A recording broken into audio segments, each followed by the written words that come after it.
Salut à tous, bienvenue sur cette première vidéo de la saison 2 de Slab Vision. Vous allez juste après voir l'interview que j'ai fait il y a quelques semaines de Ethan Capdeville. Ethan, c'est sûrement un des meilleurs bodyboarders de la nouvelle génération en France et même mondialement. Je vais aborder ces sujets, les sujets du bodyboard, comment il avait vécu le Covid, l'arrivée dans le Tour Open et dans le Tour mondial, la relation avec le bodyboard dans sa famille aussi, c'était une question assez intéressante.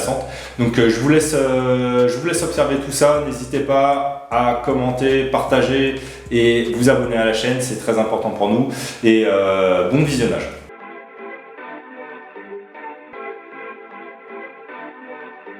Est-ce que tu peux te présenter pour les peu de gens qui ne te connaissent pas? Du coup, moi, c'est Ethan Capdeville. Là, Ouais. j'ai 20 ans.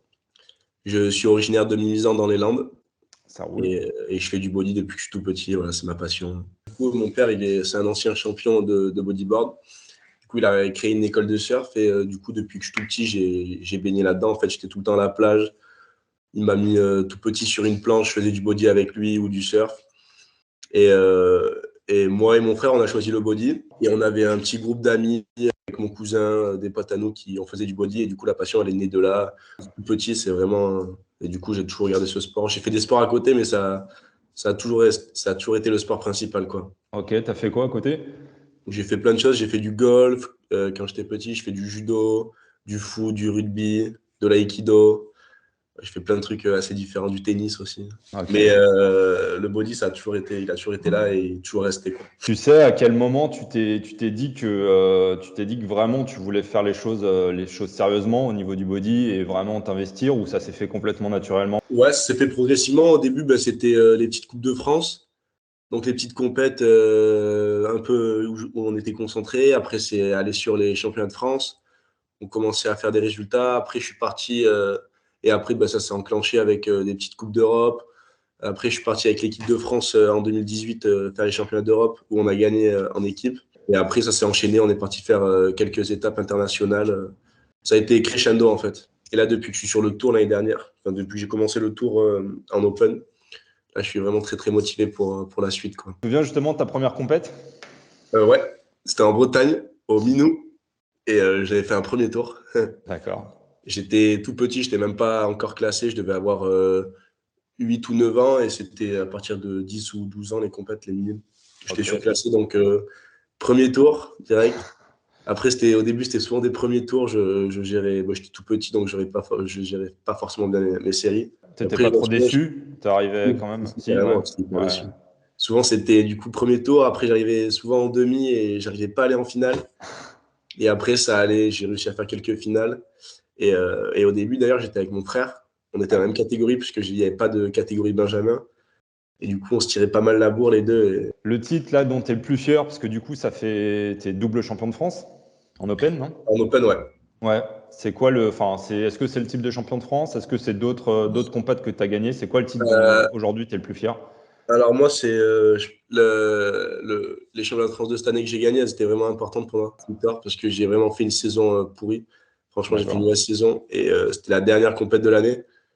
Et du Ah, les coup, vagues étaient compliquées en plus, hein. les vagues étaient compliquées. Enfin, on a eu des bonnes vagues au début, mais Ouais. c'est terminé dans des vagues vraiment très compliquées. C'était assez physique, c'était dur mentalement. Et du coup, vraiment gagner cette compète, c'était vraiment un objectif Ouais. pour finir l'année en beauté parce qu'elle a vraiment très très mal commencé. D'accord. Donc, c'était une victoire importante cette année. Et après, celle qui m'a marqué, c'est la victoire en équipe en 2018 avec l'équipe de France, championnat d'Europe. Et aussi, en 2018, j'avais gagné une ETB quand j'avais Yes. 15 ou 16 ans en Open. Il y avait pas mal de monde, il y avait Pierre-Louis, tout ça. Et j'étais jeune et Ouais, j'avais gagné la compète. Du coup, c'était une très très belle c'est cool. victoire. Ouais, ouais, Ouais. c'est top. Justement, tu parles de l'année dernière où c'était pourri. Comment tu arrives tout ça à gérer? Ouais, en fait, le truc, c'est que depuis 2020, c'était ma dernière année junior. Et moi, vraiment, le titre de champion du monde junior, c'était vraiment un objectif. J'étais à fond dedans. Je voulais vraiment le gagner, ce titre. Et c'était ma dernière année en 2020. Du coup, j'étais plus que motivé. Mais du coup, avec le Covid, tout a été annulé. Du coup, ça m'a mis un bon coup au moral. Et du coup, pendant quasiment 2 ans, 1 an et demi, il n'y a pas vraiment eu de compète. Et du coup, j'ai perdu de la motivation. Et quand je suis arrivé sur le tour l'année dernière, je faisais mes études à Bordeaux. Et je surfais un peu moins, j'étais un peu moins motivé, je pensais un peu moins au body. Du coup, je suis arrivé là-bas, je le savais que j'étais pas au top niveau. Et du coup, je suis arrivé là-bas, j'ai fait 3 premiers tours. Et ben ça, en fait, ça m'a remotivé. Ça m'a fait du bien en vrai, je pense, de faire des premiers tours. Ouais, c'est une défaite qui t'a apporté, quoi. Ouais, vraiment. Si c'était à refaire, je le referais parce que ça m'a ouvert les yeux sur plein de choses et maintenant je suis plus que motivé pour cette année. Et j'ai envie de prouver, quoi. Comment ça se passe, même ta motivation au sein de la famille? Parce que du coup, t'as un frère qui est un super bodyboarder, qui fait de la compète aussi. Tu as ton père qui a toujours été impliqué dans le body. Est-ce que tu ressens une sorte de pression? Est-ce que tu prends ça comme de l'émulation? Comment ça se gère au quotidien? Non, franchement, ça va, il n'y a pas de pression de mon côté.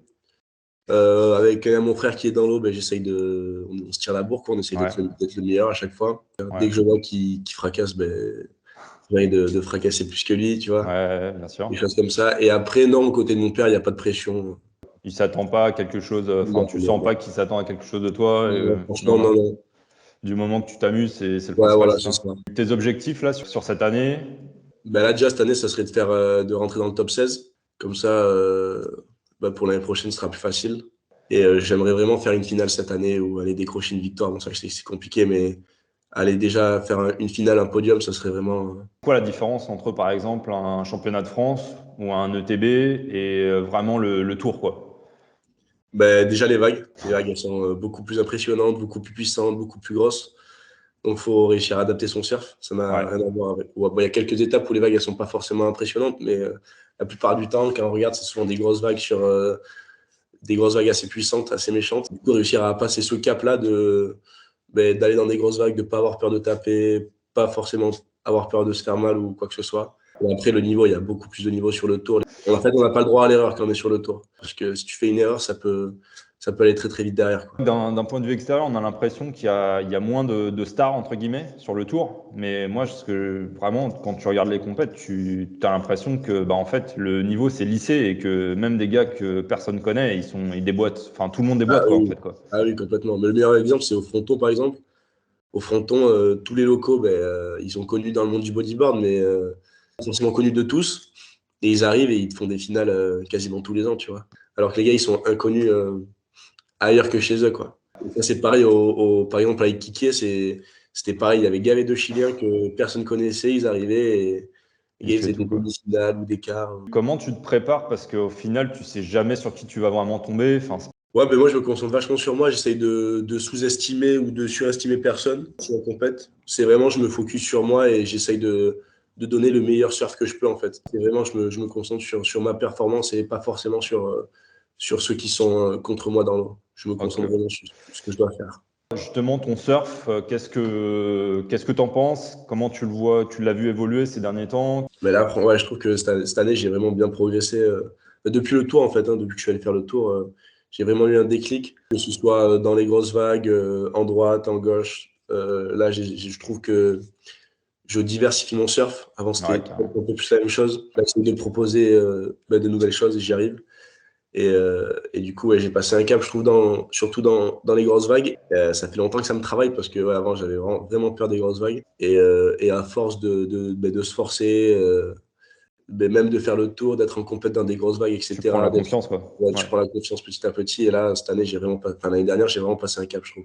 On a eu des grosses vagues au fronton cette année. Et quand tu surfes le fronton gros, méchant, après, tu te sens assez à l'aise ailleurs. Parce que là, il y avait Ouais, tellement c'est de sûr, ouais. choses que ça aide, quoi. Après, il y a eu une deuxième série où c'était non éliminatoire. T'as des modèles d'inspiration? Mais moi, le gars que je trouve le plus hallucinant, c'est Amaury. Dans le sens où il est tout le temps focus.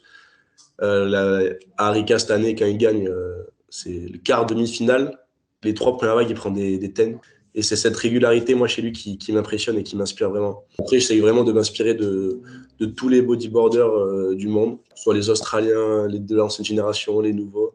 Ouais, moi, ça a toujours été le style, ça a toujours été quelque chose de très important pour moi. En fait, je voulais que quand je me vois surfer en vidéo ou quoi, que ce soit joli, que j'aime ça. On parle de style, on peut aussi parler forcément d'Yvon. Tu peux nous parler un peu de ce pôle espoir? Ben, en gros, moi, c'est mon frère qui est allé en premier parce qu'il avait 2 ans de plus que moi. Et donc, il est rentré au pôle avec Chomin Lopez en seconde. Et moi, du coup, j'étais là le jour de la rentrée quand ils étaient à l'internat et tout. Et j'avais envie d'une chose, c'était d'être avec eux. Du coup, 2 ans après, quand je suis arrivé en seconde, j'ai directement demandé le pôle. Ouais, on avait un super crew, on se connaissait depuis longtemps, on se voyait sur les compètes, on s'entendait super bien. En y arrivant, ouais, Yvan, il nous a bien inculqué le style australien aussi à sa vision des choses. Ouais. Tu vois, avec beaucoup de lignes, les carves. Ça, c'était une vision du surf que j'avais pas du tout avant. On va parler un peu d'Olayan, de ton partenariat avec eux. Je sais que historiquement, ça vient sûrement de ton père, parce que ton père est impliqué depuis longtemps avec eux, c'est ça? Ouais, mon père, il est avec eux depuis, je ne Ouais. peux pas te dire, mais je pense 15 ans au moins. Avant, nous, on était chez Upboard. Du coup, on cherchait un sponsor avec un peu de budget pour pouvoir faire les compètes, parce Bien que sûr, les gars, ouais. ça coûte cher. Et donc, on a cherché, et Olayan, c'était c'était les plus offrants, on va dire. Et ils avaient une bonne vision de la chose. C'est cool parce que c'est pas juste, on n'est pas juste des athlètes et ils nous donnent des sous pour faire les compètes. C'est en fait, on essaie de développer les produits avec eux. On travaille ensemble, en fait, pour développer des meilleurs produits. C'est super enrichissant, en fait, comme partenariat. Comment tu rythmes ton année, que ça soit avec les compètes? Est-ce que tu essayes de faire des trips un peu free surf? Est-ce que tu organises des choses avec les sponsors? Là, par exemple, cette année, qu'est-ce que tu as fait comme trip? Là, cette année, en 2023, je suis parti déjà aux Canaries, là, pendant 2 semaines. Après, j'étais Yes. au Portugal. Donc, j'essaye vraiment de faire des surf trips juste pour m'entraîner. Et après, en fait, moi, je suis à Bordeaux à la fac. Donc, quand il n'y a pas de vague, je suis en cours. Et D'accord. vu qu'on avait le statut de sportif de haut niveau et que je suis en stab, c'est des cours de sport. Ok. Ils sont très arrangeants avec avec les sportifs et du coup, ils nous laissent nous entraîner quand on a besoin. Donc, Ok. moi, ça me permet de faire mes études et faire mon sport à côté. Quand il n'y a pas de vague, je suis à Bordeaux et je fais mes cours. Et quand il y a des vagues, je trace dans les Landes, je vais surfer ou je peux partir en voyage m'entraîner. Cette année-là, tu vas essayer de suivre le tour entièrement? Ouais, je vais essayer de faire le plus de compètes possible. Là, du coup, D'accord. je vais partir mi-mai au Chili. Ça commence début mai avec Iquique, mais la compétition n'est pas encore confirmée. Et moi, j'ai des examens, donc j'irai directement à Antofagasta et Arica. Après, j'irai au Brésil, du coup, directement. Je rentre en France et je vais essayer de partir aux Maldives cet été. Et ensuite, Maroc, mais c'est pas encore confirmé, et Fronton. Ton meilleur trip jusqu'à maintenant, c'est quoi? Mon meilleur trip, franchement, là, aux Canaries, j'ai vraiment kiffé. On a eu vraiment des très très bonnes vagues. Donc je dirais ouais, Canaries ou ouais, pareil, là, au Portugal, on a eu des vagues de fou. Un voyage que tu rêves? L'Indo, j'aimerais bien aller en Indo. Ouais. Pour l'instant, tu as fait quoi en trip? J'ai fait pas mal de trips. J'ai fait Tahiti, Hawaï, les Canaries plusieurs fois. Je faisais la Réunion quand j'étais petit, le Portugal, l'Espagne. Après, du coup, Chili, Brésil aussi pour les compètes. Mais j'aimerais bien aller. Et Australie aussi, j'aimerais bien y aller. Comment tu vois les prochaines années? Je sais pas exactement ce qui va se passer. Moi, j'aimerais vraiment continuer le tour. Après, je sais que faire que du body de sa vie, c'est quasiment impossible. Donc, moi, j'aimerais vraiment réussir à avoir un travail ou réussir à gagner ma vie, mais en parallèle, faire le tour quand même. Donc là, je me vois pendant 10 ans être sur le tour. Et après, essayer de performer, top 16, top 10. Tu te vois, tu te dis, putain, un jour être champion du monde, Ouais, t'y as c'est un déjà truc. pensé? Ouais. Ouais, carrément. Ouais. Moi, je sais que ce sera pas demain, qu'il y a encore beaucoup, beaucoup de chemin à faire, mais j'y pense et j'y travaille. Mais chaque chose en son temps. Mais j'y pense carrément.